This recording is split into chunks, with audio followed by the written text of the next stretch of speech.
A lot of people think the AI conversation is about robots, like actual metal robots walking into your office, sitting down at your desk, and doing your job while you stand there watching. That is not what is happening. What is actually happening is much quieter, and honestly, much scarier. Because the thing that is coming for your job does not have a face. It does not have a body. It is a piece of software that can do in 11 seconds what takes you 4 hours. And your boss already knows about it. That is the part nobody talks about. It is not that AI might replace you someday in the future. It is that the people who sign your paycheck are already running the numbers. They are already asking the question. And the question is not whether AI can do your job. The question is whether AI can do your job well enough that they do not need to pay you to do it anymore. That is a very different question, and the answer is changing faster than most people realize. So here is the tension at the center of this whole video. We are living through one of the biggest shifts in how work gets done in human history, and most people are not preparing for it at all. They are scrolling past the headlines. They're telling themselves it will not affect them.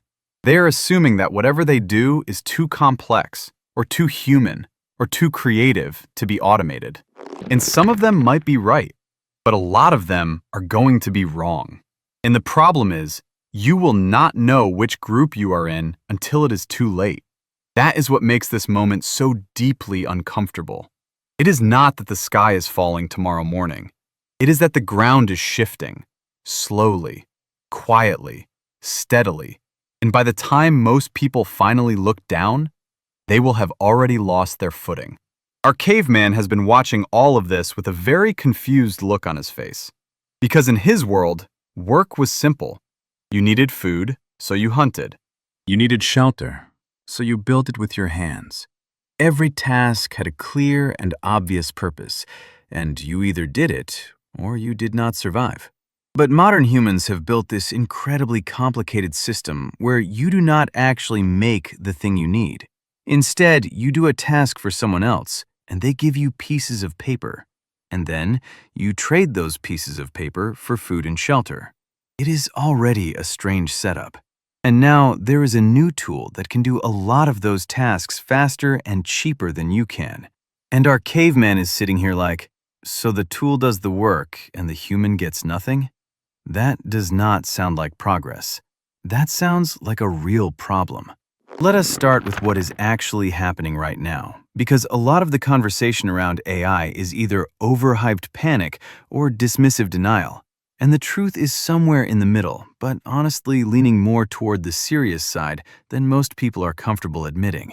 In just the last 2 years, AI tools have gotten dramatically better at things that used to be considered completely safe from automation. Writing, coding, graphic design, data analysis, customer service, legal research, medical image interpretation, even music composition.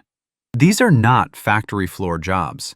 These are not the kind of repetitive manual labor tasks that machines took over decades ago. These are knowledge jobs, white-collar jobs, the kind of jobs that people went to college for, took on significant debt for, built entire identities and careers around. And the tools that can now handle significant portions of those jobs are not expensive. They are not hard to access. Some of them are completely free. That is the part that should really get your attention. The barrier to replacing you is getting lower every single day. Think about what happened to travel agents. There was a time, not even that long ago, when booking a flight meant calling a person, a real human being who knew the airlines and the routes and the seasonal deals, and they would put your whole trip together for you. It was a legitimate career. Then the internet came along and suddenly you could do it yourself in 10 minutes from your couch. The travel agent did not disappear overnight. It was a slow fade. First, fewer people called. Then agencies started closing one by one. Then an entire profession that employed hundreds of thousands of people just kind of quietly shrank into a tiny fraction of what it used to be. Nobody declared war on travel agents. No one held protests. The tool just made the job unnecessary for most situations, and the market moved on without looking back. That is the pattern. And that exact pattern is about to repeat itself across dozens of industries simultaneously. Except this time the tool is not just handling bookings, it is handling thinking. Now here is where it gets personal. Because you might be sitting there telling yourself, okay, but my job is different. My job requires judgment. My job requires relationships.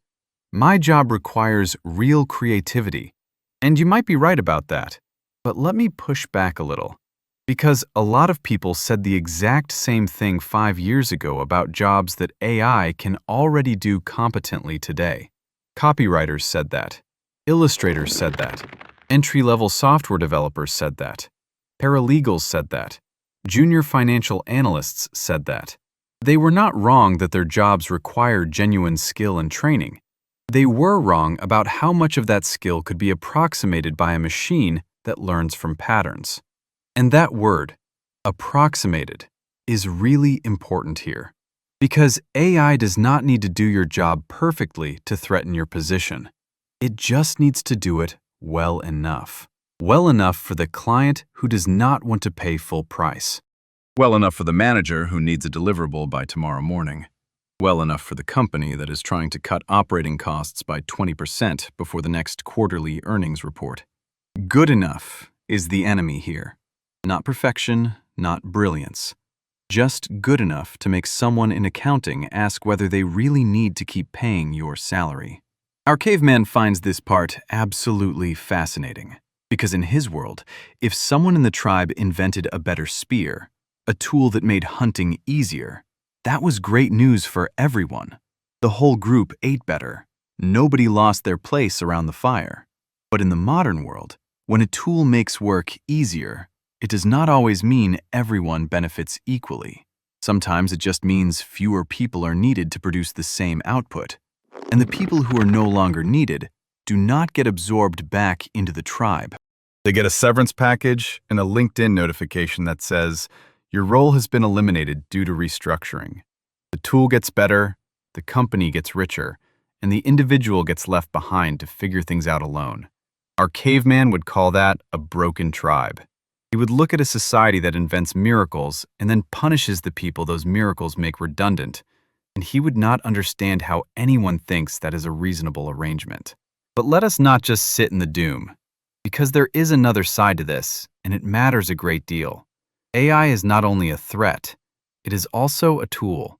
And the people who figure out how to use it effectively and early are going to have an enormous advantage over the people who pretend it does not exist. Think of it this way.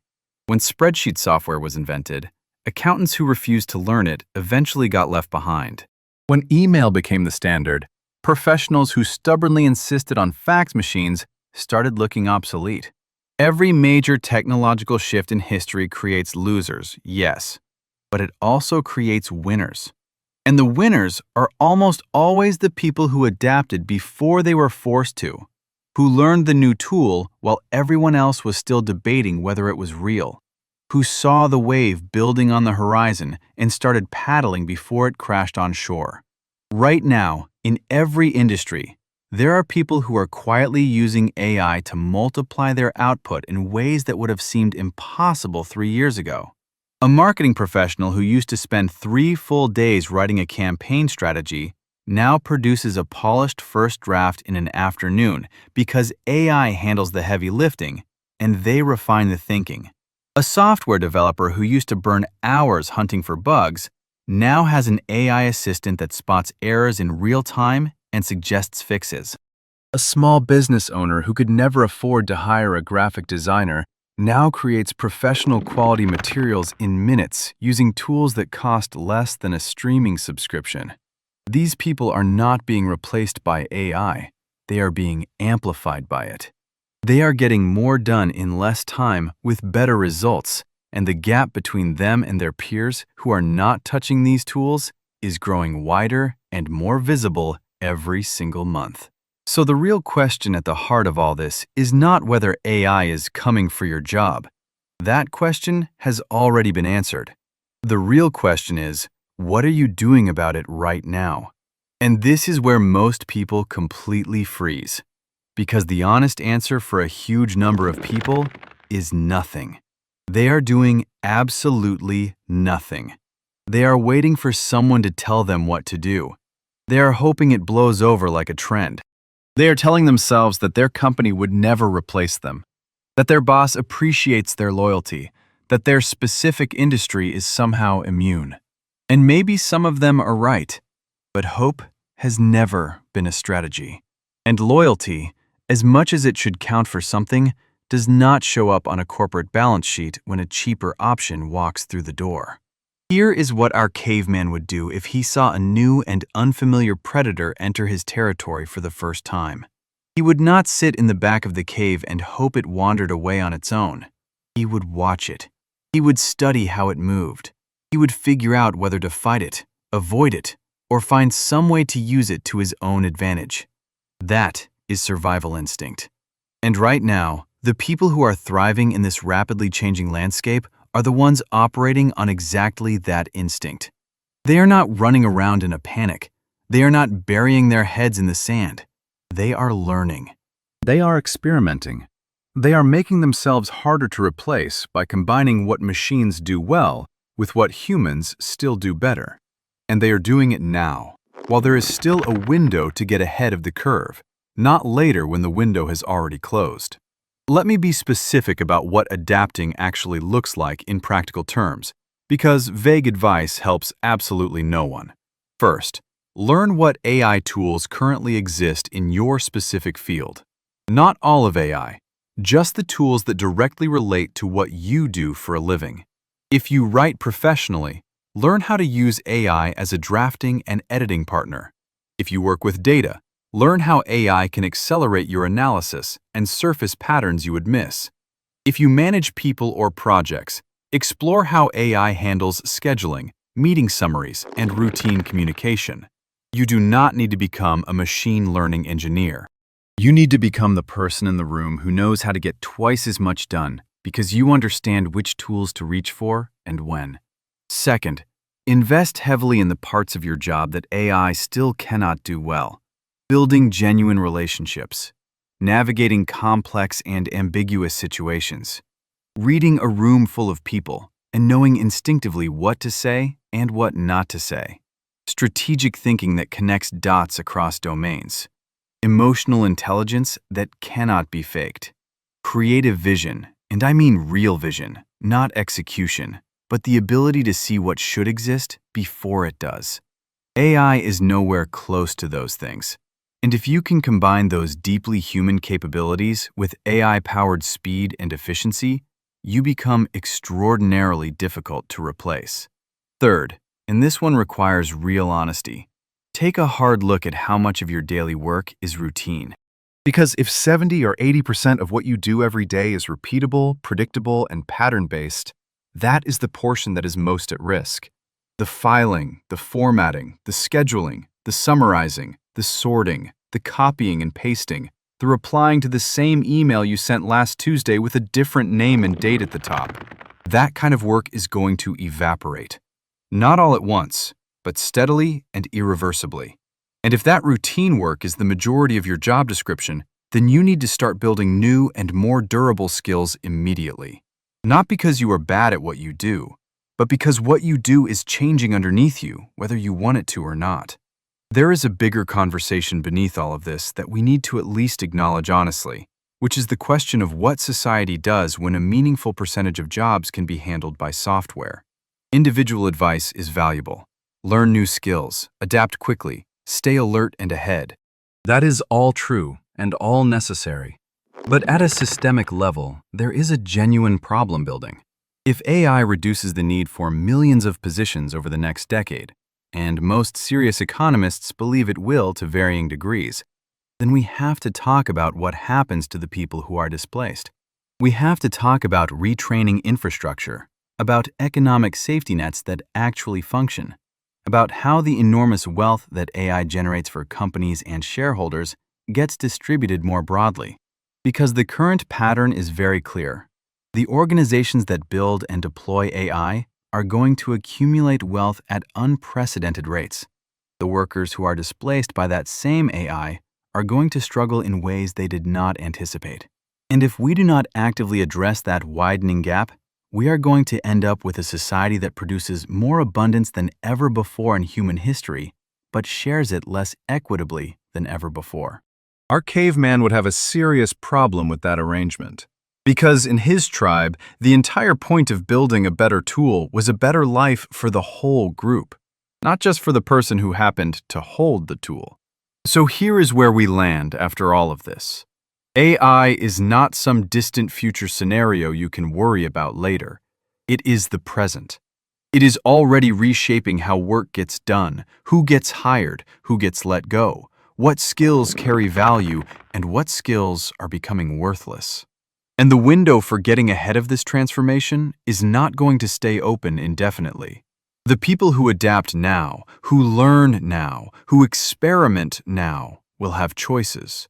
The people who wait and hope for the best will have fewer choices and less leverage. That is not a scare tactic. That is simply how every major technological revolution in human history has played out.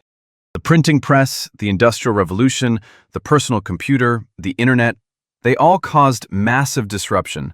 They all displaced entire categories of workers, and they all eventually created new kinds of opportunity.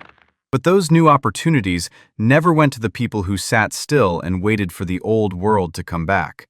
They went to the people who moved forward.